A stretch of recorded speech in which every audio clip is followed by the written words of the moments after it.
Hello everyone and welcome to my channel. आज की इस वीडियो में हम सिम्पसन्स 3/8 रूल पढ़ेंगे। इससे पहले हमने सिम्पसन्स 1/3 रूल पढ़ा था। सिम्पसन्स 3/8 रूल में और सिम्पसन्स 1/3 रूल में सिर्फ फॉर्मूले का डिफरेंस है, बाकी सिम्पसन सॉल्व करने का मेथड दोनों का सेम है। जिसने 1/3 रूल पढ़ा है उसको ये रूल बहुत अच्छे से समझ में आ जाएगा, और जिसने नहीं भी पढ़ा है ये वीडियो देखने के बाद उसे सिम्पसन्स 1/3 रूल भी आ जाएगा। So let's start without wasting your time.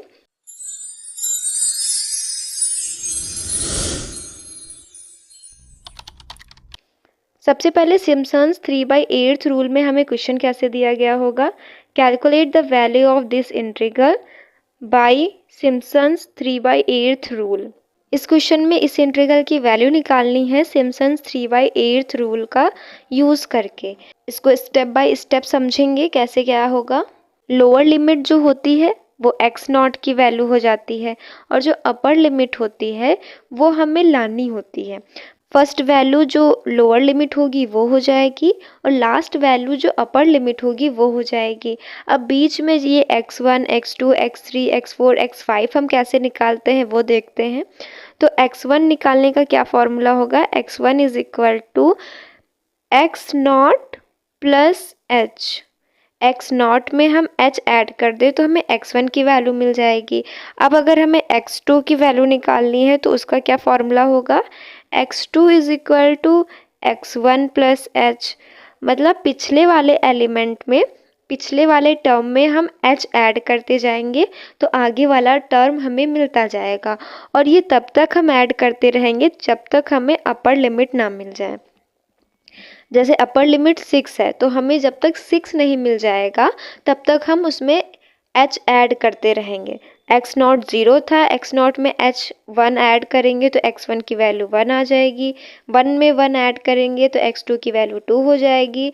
2 में 1 ऐड करेंगे तो x3 की वैल्यू 3 हो जाएगी, और x3 में h ऐड करेंगे तो x4 की वैल्यू 4 हो जाएगी, एंड x4 में जब h ऐड करेंगे तो x5 की वैल्यू 5 हो जाएगी। 5 में h ऐड करेंगे तो हमें x6 की वैल्यू मिल जाएगी। तो ऐसे करके हम x की वैल्यू निकालते हैं। अगर क्वेश्चन में h की वैल्यू हमें दी गई है, h इज इक्वल टू कुछ दिया गया है तो हम नहीं लेट करेंगे, लेकिन अगर क्वेश्चन में h की वैल्यू नहीं दी गई है तो h की वैल्यू हमें माननी होगी। वो हम कैसे मानेंगे, वो हम upper limit and lower limit के डिफरेंस को देख के मानेंगे। जैसे यहाँ पे लोअर लिमिट 0 दी गई है एंड अपर लिमिट 6 दी गई है। लोअर लिमिट 0 है एंड अपर लिमिट जो है वो 6 है, तो इन दोनों के बीच में हमें x की 6 वैल्यूज़ मिल सकती हैं अगर हम h की वैल्यू 1 लेट करें। काफ़ी ज़्यादा गैप है 0 से 6 के बीच में, तो अगर हम 1 भी वैल्यू लेंगे तब भी हमें x की 6 वैल्यूज़ मिल सकती हैं। लेकिन अगर ये डिफरेंस कम होता, मान लेते 0 से 2 लिमिट होती, तब इसमें हमें सिर्फ 2 ही वैल्यूज़ मिल पाती x की, तो हम इसमें 0.5 लेट करते हैं। ऐसी h की वैल्यू लेट करनी है जब क्वेश्चन में h की वैल्यू ना दी गई हो, तो हमें h की ऐसी वैल्यू लेट करनी है कि वो वैल्यू पुट करने के बाद x की मिनिमम 4 वैल्यूज़ हमें मिल जाएं। ऐसी वैल्यू लेट करनी है। फर्स्ट स्टेप में x की वैल्यू फाइंड करनी होती है और h लेट करना होता है। अगर क्वेश्चन में h दिया गया है तो हम h लेट नहीं करेंगे, अगर नहीं दिया गया है उसी केस में हम h को लेट करेंगे। फर्स्ट स्टेप में हमें इतना करना होता है कि x की वैल्यू फाइंड करनी होती है। उसके बाद हम सेकेंड स्टेप पे आते हैं। सेकेंड स्टेप में क्या करना होता है, y की वैल्यू फाइंड करनी होती है। वो कैसे फाइंड करेंगे, तो जो भी हमें इंटीग्रल दिया गया होता है उसको y के बराबर मान लेते हैं। जैसे यहाँ पे इंटीग्रल दिया गया था 1/1 प्लस एक्स स्क्वायर, तो हमने y is equal to 1/1 plus x square लिख लिया। अब जैसे y0 की वैल्यू हमें निकालनी है तो इस x की जगह पे हम x0 रख देंगे, और x0 की वैल्यू तो हमें पता ही है।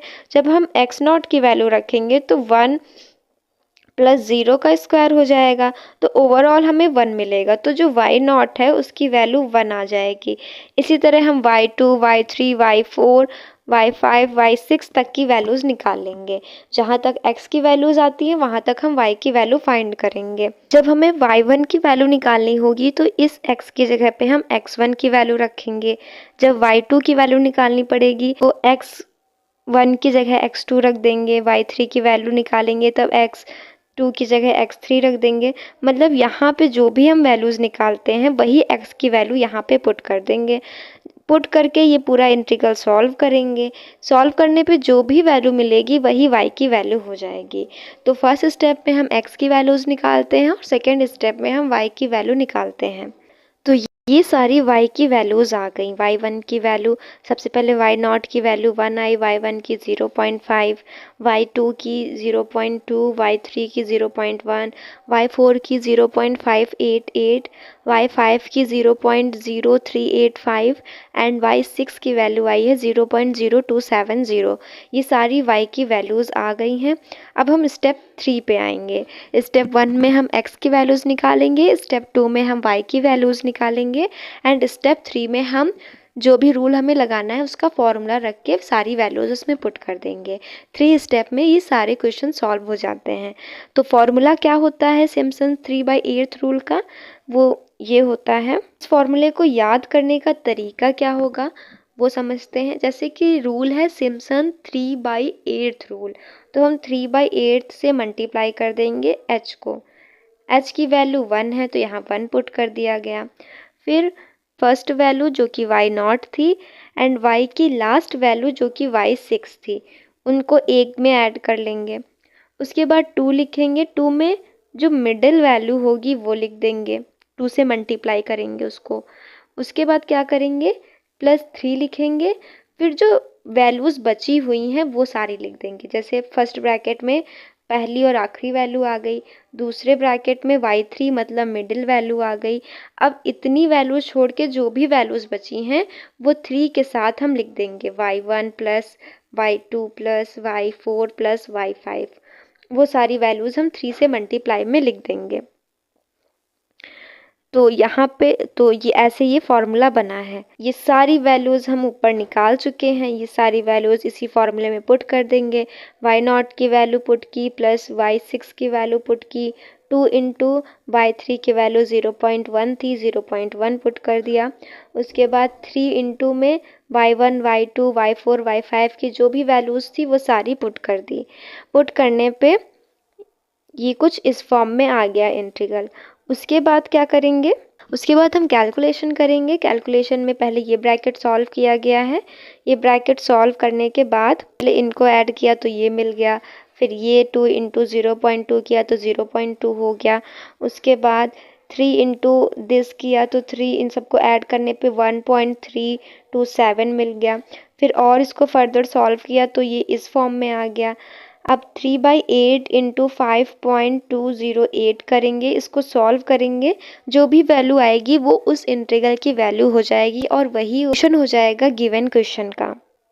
इसको सॉल्व करने पे हमें ये आंसर मिला है, 1.952 मिला है एंड यही सोल्यूशन हो जाएगा गिवन क्वेश्चन का।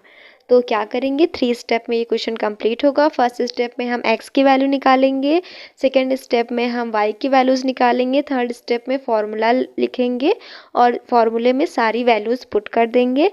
जो भी वैल्यू आएगी कैलकुलेशन करेंगे, जो भी वैल्यू आएगी वही उस इंटीग्रल की वैल्यू हो जाएगी और ये क्वेश्चन यहीं पे कंप्लीट हो जाएगा।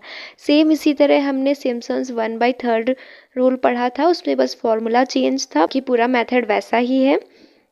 आई होप आपको ये वीडियो समझ में आई होगी। अगर वीडियो हेल्पफुल थी then don't forget to subscribe my channel. मिलते हैं नेक्स्ट वीडियो में।